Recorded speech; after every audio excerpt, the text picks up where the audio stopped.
Hello everyone. So in the earlier lecture I taught you about the profit maximization of a monopolist and that he would be producing at a point where MR is equal to MC. Now we're going to think beyond it. Not always will the monopolist be aware of its exact marginal cost and exact MR curve for all or the entire range of the output. Sometimes he might have knowledge which is not really about the entire range of output but over the limited output range. So what can he do is that he can use a rule of thumb. So let's see what that rule of thumb for pricing is. We'll start from the equilibrium scenario where we say that total revenue is equal to total cost. And can I write total revenue as P into Q is equal to total cost? If you differentiate with respect to Q, that will be using product rule, P into derivative of Q, which is 1, plus Q into derivative of P, which is dP upon del Q, del P upon del Q or dP upon dQ whatsoever, is equal to derivative of total cost with respect to quantity, that will be marginal cost. And if you take price common, you'll have this. And then when I reverse it, this entire fraction also gets reversed in the denominator. And what I see is that this is nothing but price elasticity of demand. So that becomes P into 1 plus 1 upon ED is equal to MC. We have derived earlier a similar derivation when we were studying about average and marginal revenues. And yet again, here we are again at some rule of thumb. So if I use this as a starting point, can I write this as P plus P into 1 upon ED is equal to MC? Also, this can be written as P minus MC upon P is equal to minus 1 upon ED. So this is my revised profit maximization rule of a monopolist. So this can act as a rule of thumb. So sometimes a monopolist might be aware of the market's elasticity of demand, and he also is aware of the market cost of his firm. Then accordingly he can actually derive a price for that particular product. So that's how this rule of thumb is very helpful, that because monopolist operates in a scenario that he must be aware of the kind of demand he's facing in the market. So elasticity of demand will be very helpful in determining what price should the monopolist charge in order to maximize profit. So this yet again is your profit maximizing condition, just that now we have it in terms of elasticity of demand and marginal cost. Okay.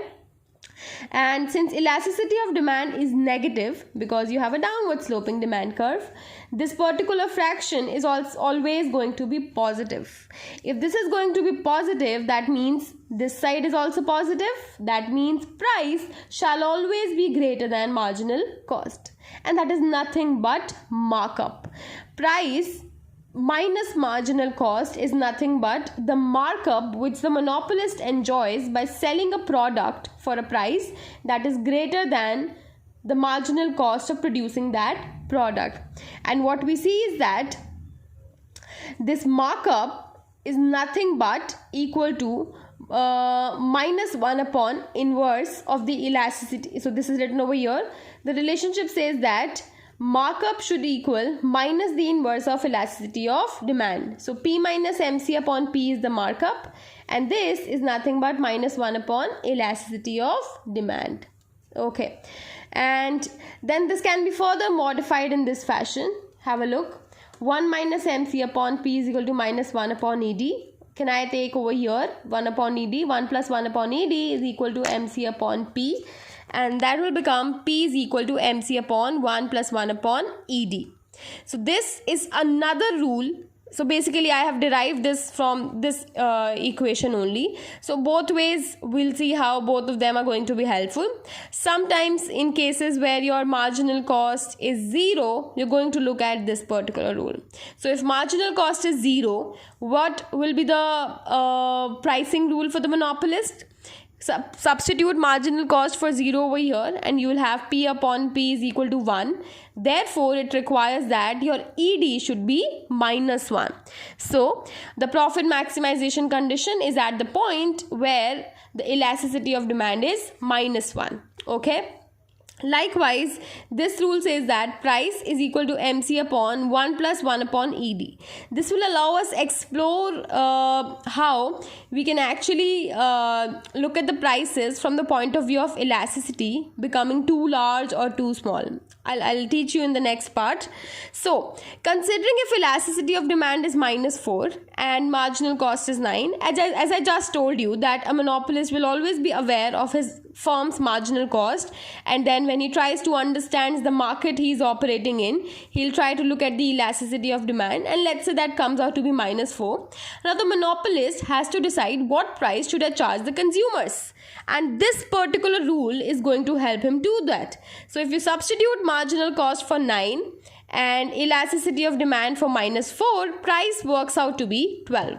So that's how this rule of thumb is quite fancy and quite an easy takeaway for a monopolist to decide how or what price should I charge the consumers in order to maximize profits. Okay. Now, this particular rule, price is equal to MC upon 1 plus 1 upon ED, has certain good revelations. For example, if your elasticity of demand tends towards infinity, that means your demand is highly elastic. So that could be for a good like highly elastic demand.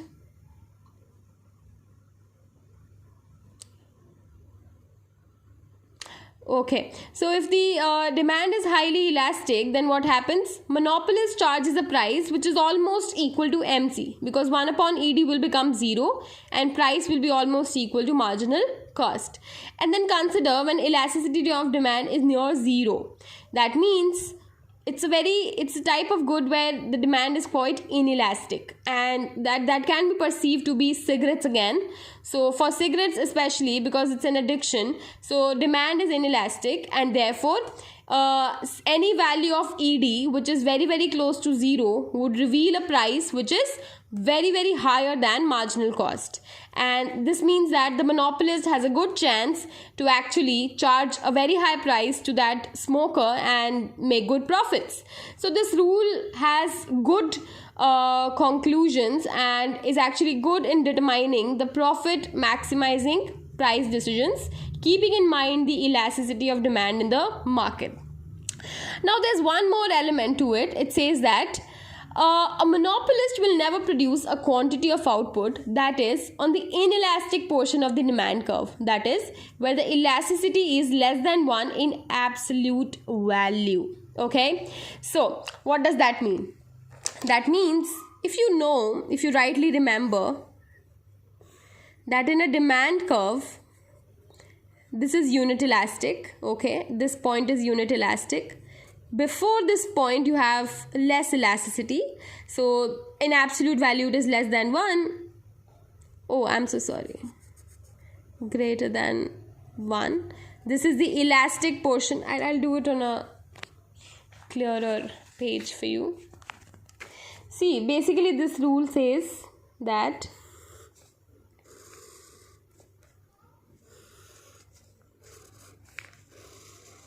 okay, and this is AR, this is MR. AR is the demand curve, this is MR, and this is MC. Okay,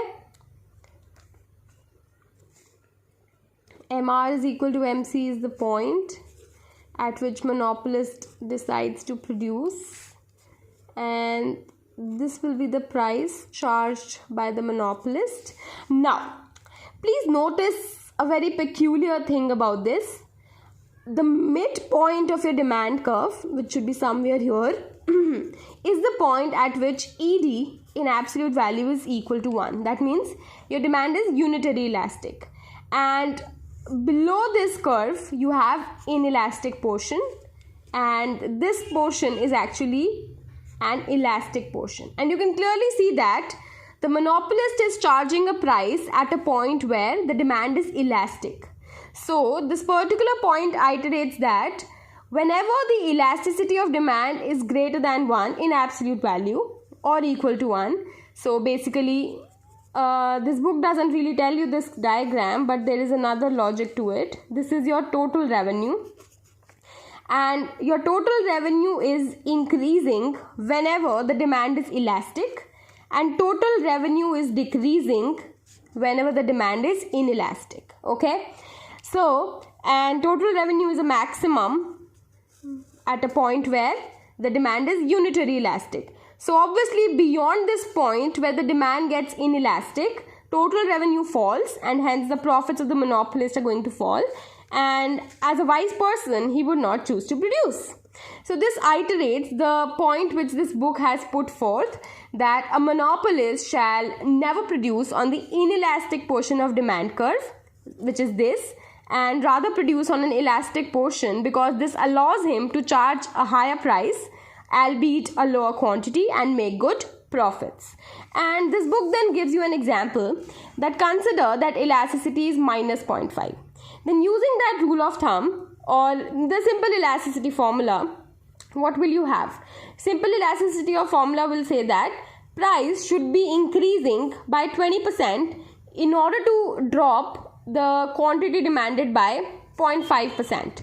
So that means the price must go up, okay, in order to increase profits. And in the virtue or in the process of price going up, the monopolist is going to climb up on this elastic region. Okay, so that's the idea behind saying that monopolist shall never operate on the inelastic portion, but always on the elastic portion of the demand curve. So this section primarily dealt with this rule of thumb, and how this rule of thumb of pricing is quite helpful in scenarios where the monopolist is not aware of the precise demand and marginal cost for the entire range of output, and he might be having some little cues about the market. For example, he might be aware of the elasticity of demand. So that way it was a good rule, and it's quite helpful and is widely used in economics for deciding the pricing of a monopolist. Thank you for watching the video.